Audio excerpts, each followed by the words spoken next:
এটি হচ্ছে মার্কিসিস MW36R একটি রাউটার। তো এটি আমরা এখন সেটআপ করার আগে দেখে নিব কেবলটি ব্লু পোর্টে অথবা ইয়েলো পোর্টে আছে কিনা। তো সব মার্কিসিস রাউটার যেহেতু সেম সেটআপ, তো আমি এটি দিয়ে দেখাচ্ছি। এটি কানেক্ট করব মোবাইলে।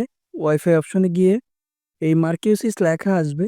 মার্কিসিস লেখাটা ঠিক পিছনে স্টিকারে এই পিন নাম্বারটি থাকবে।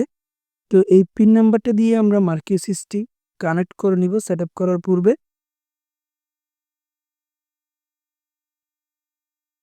তো যখন আমরা এই পিন কোডটি এখানে দিব, তো তখন কানেক্ট হয়ে যাবে। তো কানেক্ট হওয়ার পর মূলত আমাদের মেইন যে কনফিগার সেটি শুরু করব। তো এটি কানেক্ট হয়েছে। তো এখন আমরা চলে যাব আমাদের মোবাইলে থাকা ক্রোম ব্রাউজারে। ক্রোম ব্রাউজারে গিয়ে লিখব অ্যাড্রেস বারে যে রাউটারের যে ডিফল্ট গেটওয়েটি আছে অথবা ডিফল্ট আইপি সেটি দিব 192.168.1.1। এটি দেওয়ার পরে আমরা গো অথবা এন্টারে ক্লিক করলে রাউটারের ইন্টারফেস চলে আসবে। এখানে আমাদের অ্যাডমিন পাসওয়ার্ড সেট করতে বলবে। তো অ্যাডমিন পাসওয়ার্ডটি আমাদের ইচ্ছা মতো আমরা দিব। তো আমি দিলাম smart123, আবার smart123। এটি দেওয়ার পর আমরা ডান সাইডের বক্সটিতে টিক চিহ্ন দিয়ে লেটস গেট স্টার্টে ক্লিক করব।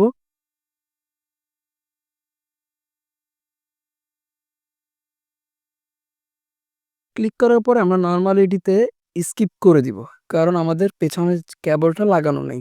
তো আমরা স্কিপ করার পর আমরা মার্কিসিস যে আমাদের রাউটারটি কনফিগার করব এটির ওয়াইফাই নাম আর পাসওয়ার্ডটি দিব আমাদের ইচ্ছা মতো।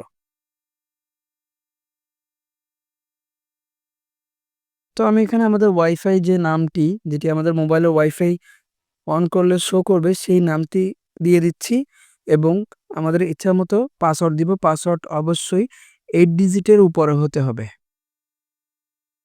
তো নেক্সটে ক্লিক করলাম। নেক্সটে ক্লিক করার পর আমরা দেখতে পাচ্ছি উপরে ওয়াইফাই আইকনটি ডিসকানেক্ট হয়ে গিয়েছে, তার মানে আমাদের সেটআপ কমপ্লিট। তো আরও একটি সেটআপ আছে যেটি ইন্টারনেট আইপি এবং ইউজার আইডি নেম দিলেই ইন্টারনেট অ্যাক্সেস হবে, তার আগে হবে না। তো আমরা নেক্সট দিয়ে নর্মালি বের হয়ে যাব। তো আমরা আবার ওয়াইফাই অপশনে চলে যাব। ওয়াইফাই অপশনে যাওয়ার পর যে নামটি দিয়েছিলাম সেই নামটি শো করছে। তো এটি আমরা আমাদের পাসওয়ার্ড যেটি দিয়েছি সেটি দিয়ে কানেক্ট করব। কানেক্ট করার পর আমরা আবারও চলে যাব আমাদের ক্রোম ব্রাউজারে। তো ক্রোম ব্রাউজারে চলে এসে আমরা নেক্সটে ক্লিক করার পরে ফিনিশে ক্লিক করব। ফিনিশে ক্লিক করার পর বাম সাইডে উপরে যে 3 লাইন দেখতে পাচ্ছেন, এখানে ক্লিক করে ইন্টারনেট অপশনে যাব। তবে ডাইনামিকে ক্লিক করার পর পিপিএ সিলেক্ট করব। পিপিও সিলেক্ট করার পর আমাদের যে ইউজার নেম আইডি যেখান থেকে মানে আমাদের আইএসপি থেকে দিয়েছিল সেটি আমরা এখানে দিব। আপনারা না জানলে তাদেরকে কল দিয়ে জিজ্ঞেস করবেন ইউজার আইডি আর পাসওয়ার্ড দিতে। তো আমরা এটি এখানে দিব। এটি কোনো ওয়াইফাই এবং পাসওয়ার্ড না, ওয়াইফাই নাম পাসওয়ার্ড নয়, এটি হচ্ছে ইন্টারনেট প্রোভাইডাররা যেটা দিয়েছে সেটা।